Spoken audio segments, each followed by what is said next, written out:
Nah, hari ini saya akan membahas tentang apa yang telah saya lakukan jika dikaitkan dengan Smart ASN.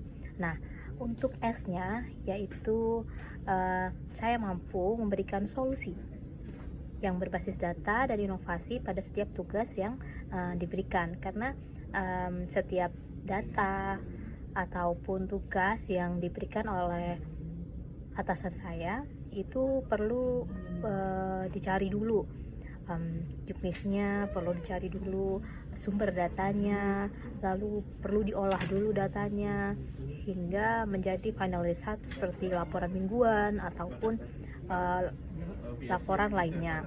Lalu untuk yang M itu kita melayani, berarti saya pernah juga ditempatkan pada pelayanan publik di TPP lantai 1. Itu saya belajar untuk bagaimana melayani masyarakat dengan ramah, cepat, dan juga solutif gitu. Lalu untuk yang A, akuntabel, saya itu selalu tepat kerja, masuk kerja dan tidak lupa untuk absen di Bravo. Pulang pun juga sesuai dengan jam kerja yang telah diatur dalam aturan perundang-undangan. Nah, untuk yang kedua yaitu rencana peningkatan kinerja yang ada di unit kerja DUKJK. Itu saya mengambil dari Renstra 2025 sampai 2029, yakni pertama itu penyebar luasan NSPK.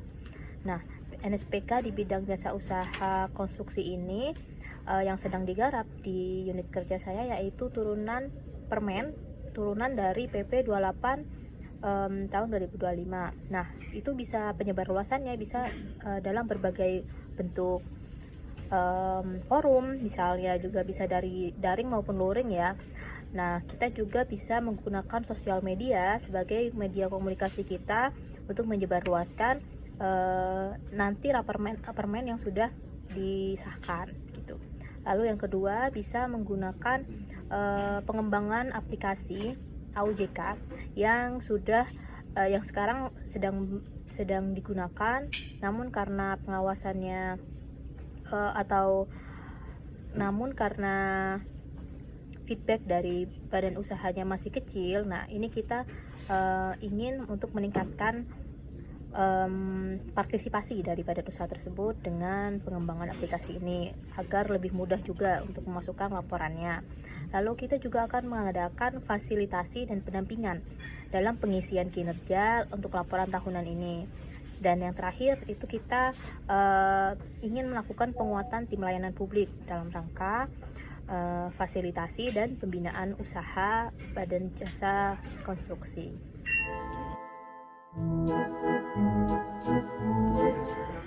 Menurut saya, satu atau dua hal yang bisa ditingkatkan dari unit kerja saya itu saya berkomitmen terhadap dua hal, yaitu responsif dan transformatif. Nah, responsif yang saya terapkan yaitu saya ingin membuat suatu survei kepuasan pada teman-teman masyarakat ataupun badan usaha yang telah melakukan proses konsultasi di TPP di lantai 1 gedung utama. Lalu untuk yang kedua transformatif ini maksudnya adalah saya akan berusaha untuk mengembangkan knowledge hub digital. Jadi kita untuk maksudnya membuat suatu video edukasi ataupun pamflet atau apapun yang bisa membuat pengetahuan tentang perundang-undangan atau perizinan berusaha itu bisa didapatkan oleh setiap masyarakat gitu. Yang juga tidak hanya informatif tapi juga dapat membangun kapasitas pelaku usaha.